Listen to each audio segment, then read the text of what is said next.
Sure.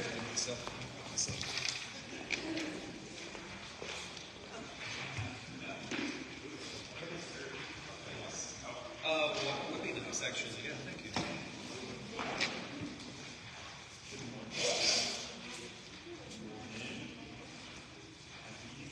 Good morning and happy Easter. Happy Resurrection Sunday celebration. Christ is our Passover. Tristan is sick today. He sent a message.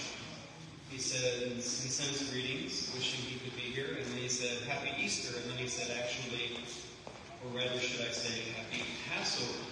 And I was like, there you go. And the word Easter means Passover. It's only found one time in the English Bible, Easter.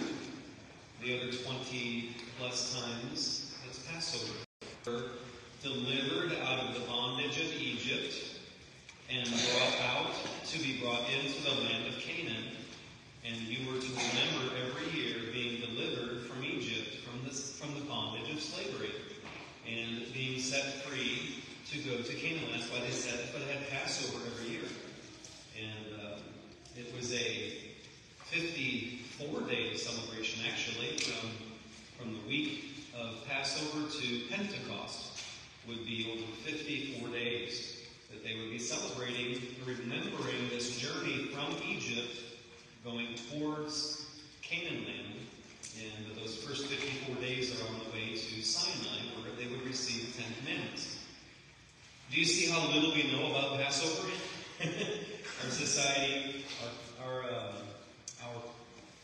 understanding of the Bible, or understanding of Passover and other Bible truths is very small. And I have to be honest, I graduated from college after being saved. I was saved in 1991. I graduated Bible college as a pastor in 1997, so 6 years later. And I have to tell you, I did not understand what Passover was until being here studying the Bible. And the more I studied, the more I realized this time of year, or this event called Passover, is important. And we call it Easter because Jesus was killed. He was betrayed and crucified, buried in the grave during the week of Passover. It was a yearly memorial time that we're supposed to be celebrating. And could you imagine coming to church today and seeing everybody crying, weeping? Could you imagine coming to church today? You're expecting to celebrate and have a glorious celebration of Easter. And then what if when you came to church today you saw the church gathered around one person and hitting him with a stick, beating him to death? Y'all would be like, that's kind of weird. The people of God traveled from where their homes were. Many of them traveled for weeks, some of them months, to come to Jerusalem for Passover. And when they got to town expecting a celebration, they saw them killing Jesus. And all the horror of that event on that preparation day, which would begin their festive week, following, of course, the Passover killing on the evening before. So at any rate, it's a good thing to have an Easter celebration, isn't it? Now that we started a few minutes early, let's go ahead and pray. And could we close those doors? That glare is killing me again. Seemingly we haven't lost the glare problem, but we're in a new place. Heavenly Father, we love you. Thank you for this morning. I pray that you would be glorified by everything that we do and say today, and think as well. And I pray that you please guide us and lead us as we look at this word in your scriptures.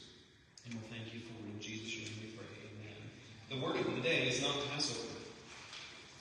The word of the day is the times. Can you all say, in the count of three, could you all say together, the times? Ready?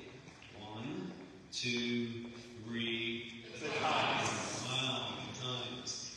And you have be, and then times. It's not the times, it's the times.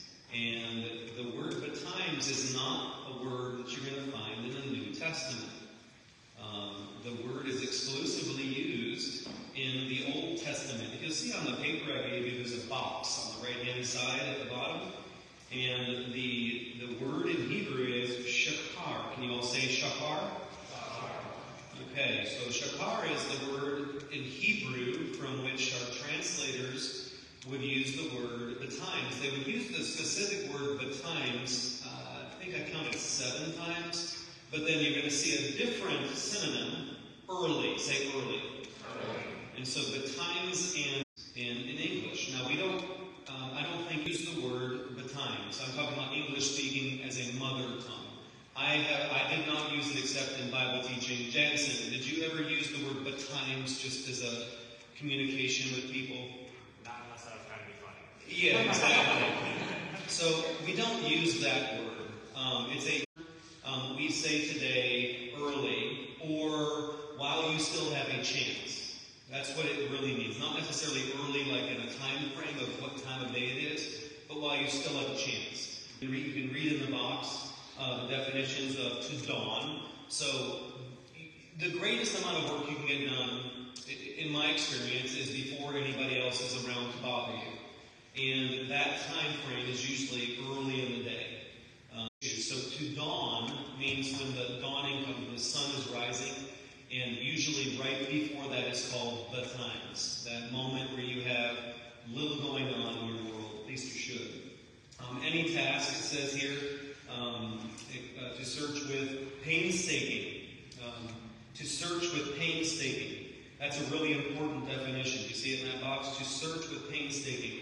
When you do something while you have a chance, that means to say that you're realizing that you're going to see over 20 using the same Hebrew word, but they use the synonym early, or while you have a chance. Number 1 is Job 8, chapter 8 and verse number 5. The Bible says, if thou wouldest seek unto God, say it with me, betimes. So it's a question, if thou wouldest seek unto God betimes, while you have a chance. And seeking Him with painstaking, meaning you recognize that this is very important. And the big question is if you would, and make supplication to the Almighty. And that all of God's people would do that. That we would, while we have a chance, seek Him. You say, when do we have a chance? When is our opportunity? When does our opportunity end? Well, we know our opportunity ends completely when we die, right? But there is also a Bible teaching that your opportunity can end when you harden your heart for the last time, when you make your final decision and say no to God. That is a loss of opportunity. And so God desires us to be motivated by that thought, that He is not forever going to give us chances. That is to say, our times of opportunity to seek Him, that is to say, the times, while there's an opportunity, is not going to be eternal. Job chapter 24, verse number 5. Behold, as wild asses in the desert, go they forth to their work, rising betimes for a prey. And that is not pray as in English pray, but they're going early, rising betimes to go get something to consume or to eat. The wilderness yielded food for them and for their children. What motivates animals to get up in the morning? Food, exactly. And so and of course people sometimes are driven as well. We humans, we have our stomach growling, and all of us have our traditions of eating. And when you're motivated with painstakingness, as this is something in you is driving you to early seek something, to the time to seek something. Get up and you're going to seek the Lord. And that is what God desires for us to do. And how many people know where I'm going? You're thinking of a New Testament verse right now. Any of you? Okay, there's one. So there's a teaching in the Scriptures about this. That we have one person raise their hand, and all of y'all are going to raise your hands in a minute. And number 4, Psalm 78, verse number 34. When He slew them, they sought Him. What does that mean? When He slew them, they sought Him. Then they sought Him. And does it say that when God brought bad days to people, hard times to people, then they sought the Lord?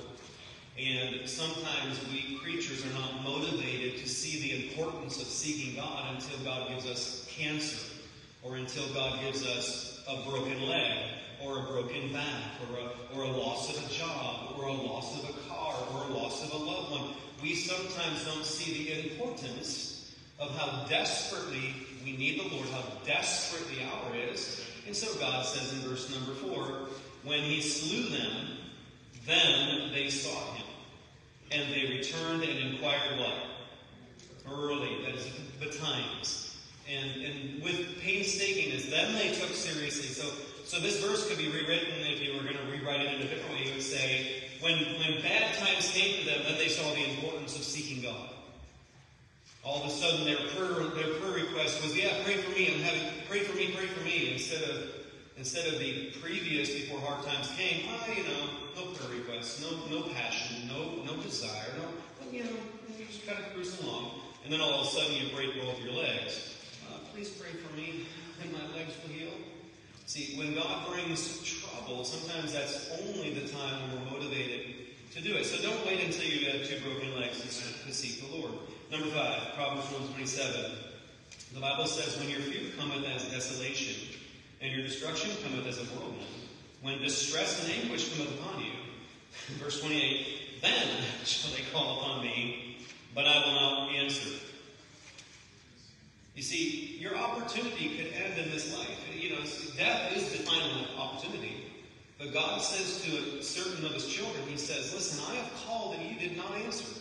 I have asked you over and over to do something. God says, I have called day and night from sunrise to sunset, and even through the nighttime, and you said no, or you hung up the phone. And then God says, you're going to have hard times, and then you'll call, but I will not answer. You see, seeking the times means while there's still a chance for you. You see, your opportunity is not eternal, and it's not going to be continuous throughout your lifetime either. God motivates us with this thought. You better realize the times is very important. While there's a chance, seek the Lord. And the verse goes on, and he says in verse 28, I will not answer. They shall seek me early. That's the times. But they shall not what? Find me. They shall not find me. For that they hated knowledge and did not choose the fear of the Lord. And here's the motivation. The times is take seriously the disparity of the hour. How absolutely desperate we are at every moment. Though you may not realize it. I mean, think about it. If this morning we all woke up and Russia launched nuclear bombs to America and America launched nuclear bombs across the world, and we woke up this morning to a nuclear holocaust, and the world was on fire, how would your attitude be about your need for God? Be different than right now. And therein is our failure. We don't recognize how desperate the hour is unless we have horrible things happen. And then all of a sudden the churches are full of people praying that God will send peace. Well, we should be praying that way right now, recognizing how desperate it is right now, just as if World War III just broke out. We have to pray with that attitude, the times, while there is a chance, recognizing how desperate the hour is. Seek him like that.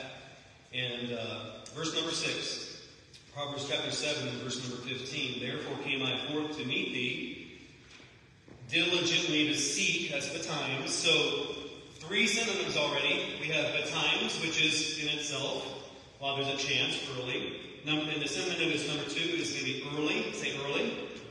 And then Proverbs number 6 on your paper. Diligently to seek. That's the same word. Shakar. And he says, diligently to seek. When you're the times, when you're seeking the Lord early, that is to say, while I have a chance, you're going to seek him diligently with passion. Painstakingly seek the Lord. Recognizing the need of the hour. That's why the word is also synonymous with to seek. And it's not like looking for, casually. It is passionately looking like for the token in the parable that Jesus gave of the woman who swept her house looking for a token. And that token was really important. It wasn't just a little piece of coin to go buy some bread. That was a token to represent something that brings life or death. When you think of the tokens that parents had in their homes, those tokens were to identify something in their children. And if you lost the truth to the tokens, the signs of what your children are, that brought death to your children. She wasn't just looking for a little coin to go buy some bread. She diligently sought for that missing coin, that missing token. And when that was found, she rejoiced. because life was found. She sought diligently, recognizing, if I don't find this, life is going to change. And that's how you should seek the Lord. Seek Him while He may be found, and call upon Him while He is near. Come on in.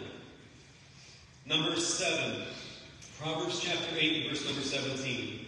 I love them that love me, and those that seek me what? Early. Yeah, seek me early shall find me, while there's still a chance. You seek Him when opportunity is knocking. There comes a time when God will quit knocking, and He will lock the door. And then He says, some people who refuse me will come knocking, and He will not open. They will come calling, but He will not answer. And so seek Him while there's opportunity. Number 8, Proverbs chapter 13 and verse number 24. He that spareth his rod does what? Okay, so sparing the rod means what? The rod represents what? The rod represents discipline. The rod represents correction. The rod represents being brought to a place of being uncomfortable. And you're supposed to do this, he says, he that spareth his rod hateth his son. That is to say, if you don't correct your children, you hate them. But he that loveth him chasteneth him when? While there's a chance. Do you know if you wait until your kids are teenagers to correct them, it's too late, just quit.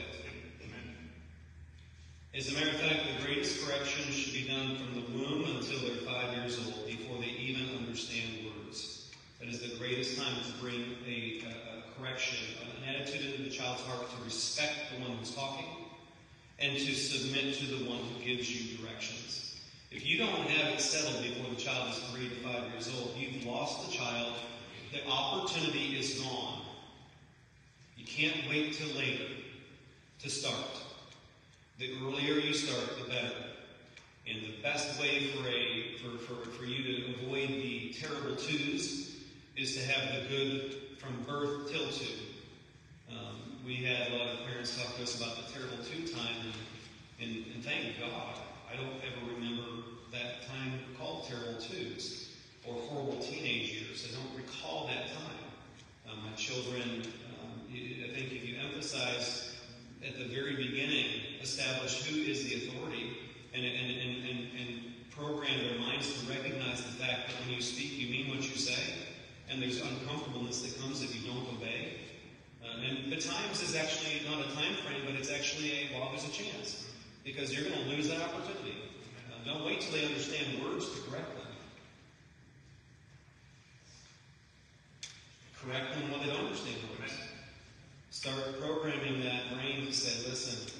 And God desires for us to recognize early, diligently, and while there's still a chance, you should bring that correction to your children.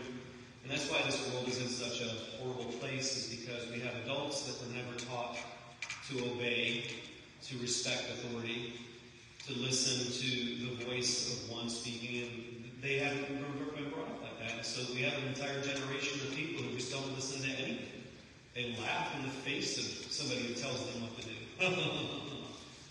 And it's like, who are you? Because they have been programmed.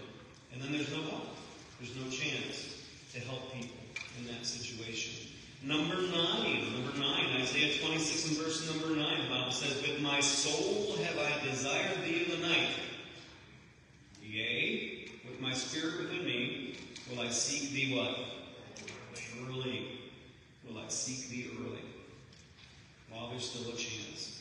"For when thy judgments are in the earth, the inhabitants of the world will learn righteousness." So God will bring wrath. He will bring judgment into this world. And why does He bring judgment into this world? To get you off your little snooty little or God slaps you upside the head, you're going to be paying attention. When He turns this world upside down, you're going to be shaken up, and hopefully it's not God bringing judgment and saying, now you're going to call, but I'm not going to listen to you. Hopefully your wake-up call, when it comes, is a chance still. And I woke up this morning to a wake-up call in the world. A world leader declared today, of all days, Easter, a celebration of the most horrific sin, the most disgusting, filthy sin, that one of them, just disgusting. And they declare today a day of celebration of that sin. And my heart broke. It just broke my heart. I thought to myself, we are moving into an age of people who not just hate God, but openly will defile the most holy things that God has for us. I tell you, it made me sick. And our chance is ending. God's going to bring judgment. I'm not that preacher that stands up and be like, preaching hellfire and judgment all the time. But I cannot see how God can't judge us. I do not see how. I don't think our chance on earth is long. I don't think we have much time at all. And the times is ending. And when he brings his judgment to this world, like we talk about the end times and the tribulation, that's not a chance to repent. That's when the door is closed. And chances are over.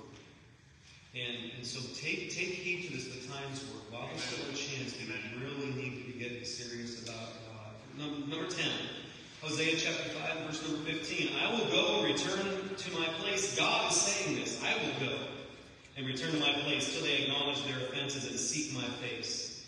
In their affliction, you will seek me what? Yeah, in your affliction. And God intends our affliction to wake us up, especially if you're preoccupied building the Tower of Babel. God did not create you to build something fabulous in this world.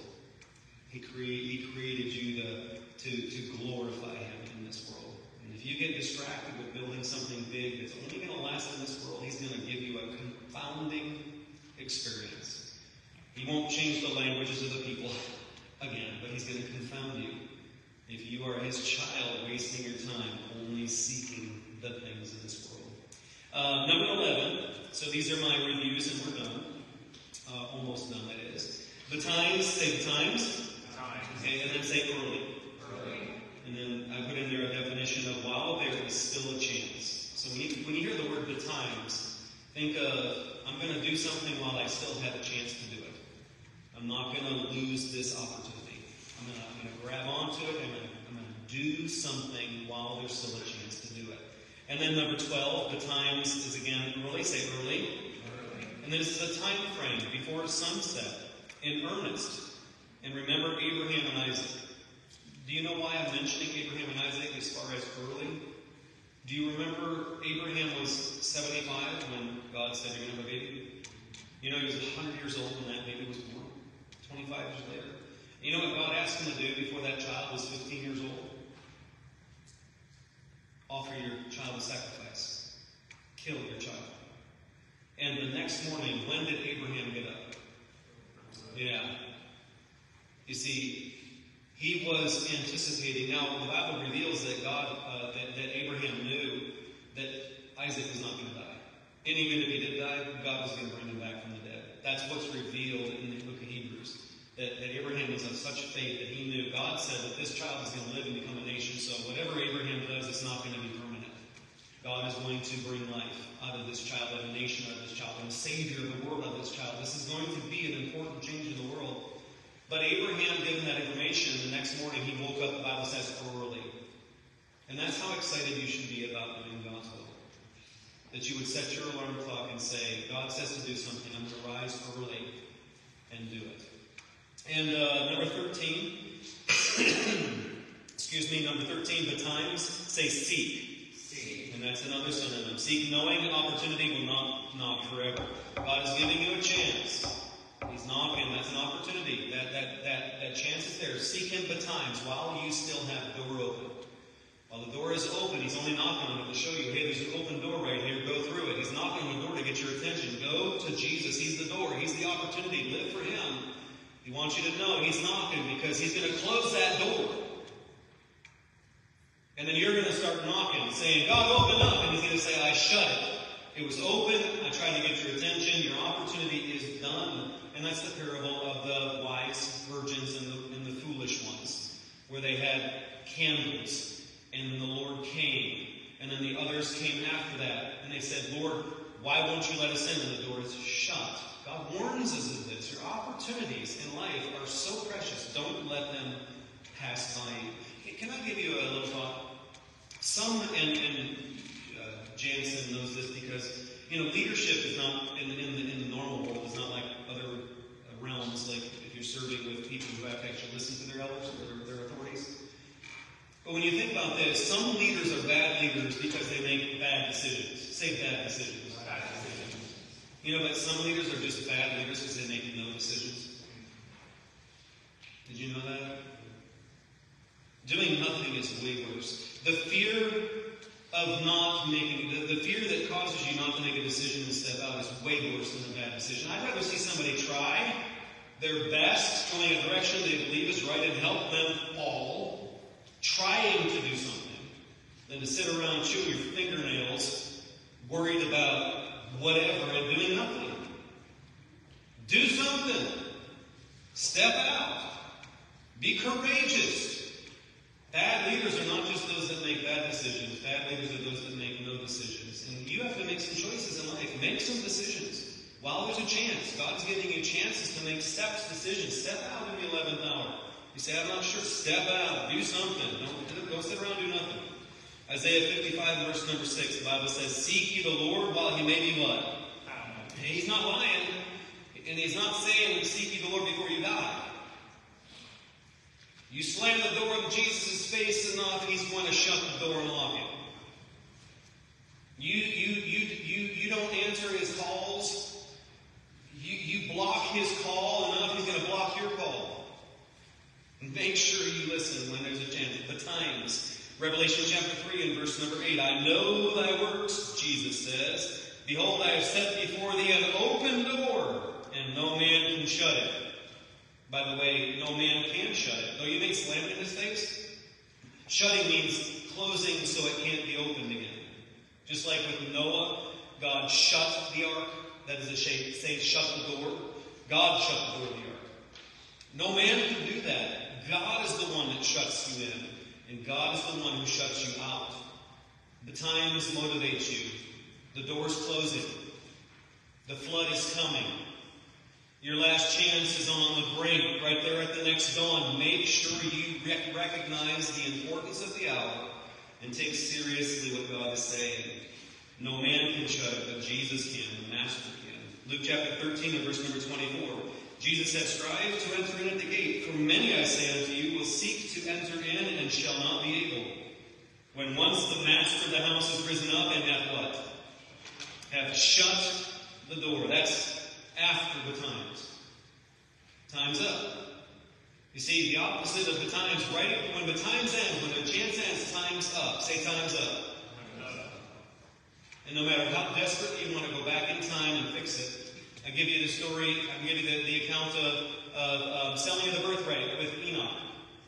He didn't value things while there was a chance, and then he came back repenting with tears, wishing that he didn't make that choice, but it's too late. Think of Adam and Eve after they ate of the fruit of the tree of the knowledge of good and evil. Once it happens, the time is over. It's too late. Time's up. The Israelites were supposed to go into the land of Canaan. God said, go, go, go, step out and go. No decision is the worst decision. Indecision is a bad decision. Step out on God's promises. Be like Peter. If it's you, Jesus, bid me to come. Step out on the water. Go. Choices. Step out. Risk great, attempt great things for God. Hey, if you step out believing God wants you to do something and you fail, praise God. Hallelujah. You stepped out in His name to do something to glorify Him and you fail, then God intended you to fail. You just go out there and do what God wants you to do. Don't sit in your house worried about calculating what if. Who cares about what if? You step out and you sail for the Lord. And if your ship sinks, hallelujah, God wanted you to sink. But I tell you what, when you sink in the ocean of God's will, He will always reach out His hand and deliver you. And He sees you did it for His hand. Step out onto the deep while there's a chance. I wrote on there, remember the children of Israel in Canaan land, remember Achan, remember Adam and Eve. Number D and last. Matthew 6:33, and this is where Vicki was raising her hand. I'm certain when I was talking about early. Is that what you were thinking of, Vicki? No. Oh, different thought. Okay. This is the thought. Here it is. All this betimes. Now, what did I say? The word betimes and the Hebrew word, English and Hebrew, are only found in the Old Testament. There is no betimes in the New Testament. There's only a word called seek, and there's only a word called early. Check this out. Matthew 6:33. But seek ye what? That is betimes. You say first while there's a chance. While there's nothing distracting you. You say, is that a time of the day? And John remembers when I taught this, not just the first in the morning, but the first when you start something throughout the day. At the beginning of starting a new thing.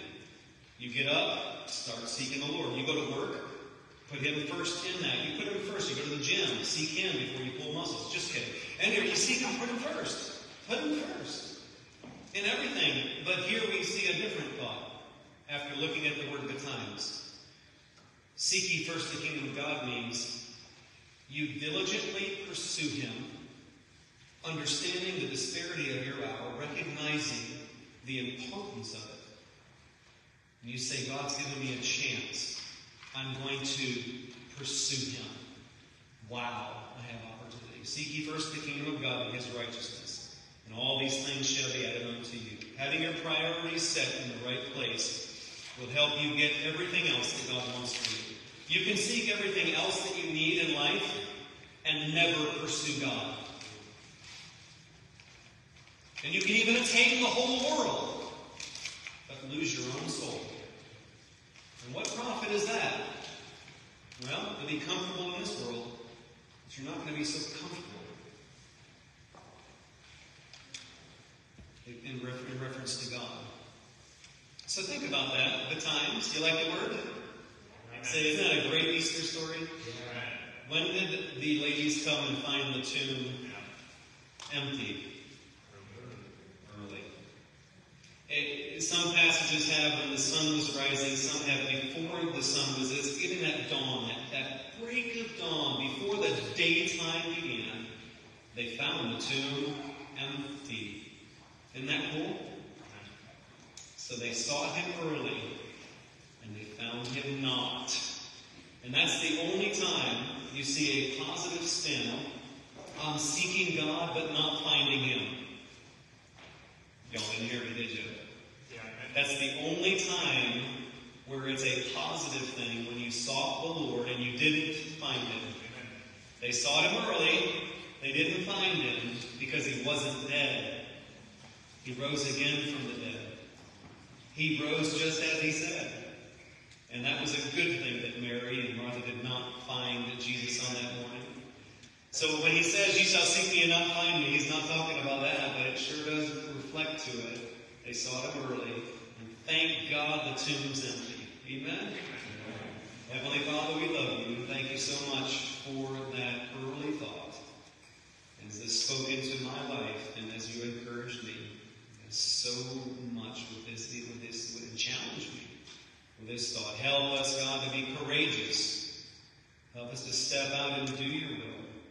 Help us to be early seeking You while there's a chance. You give us opportunity, You knock. Your desire is for us to see the door and walk through it, just like You wanted them to see the Canaan land, the promised land, and enter in. But they would not. God, I pray that You would please help us not to lose out like they did. Help us to be understanding these truths. And let us not miss out on all the great things You have for us. And as I prayed to You, Lord, before I started here, God, I don't want to miss out. I do not want to lose those chances. Help me. I pray in Jesus' name. Amen. Dig in. See you soon. 15 minutes. Check it out. Right on time.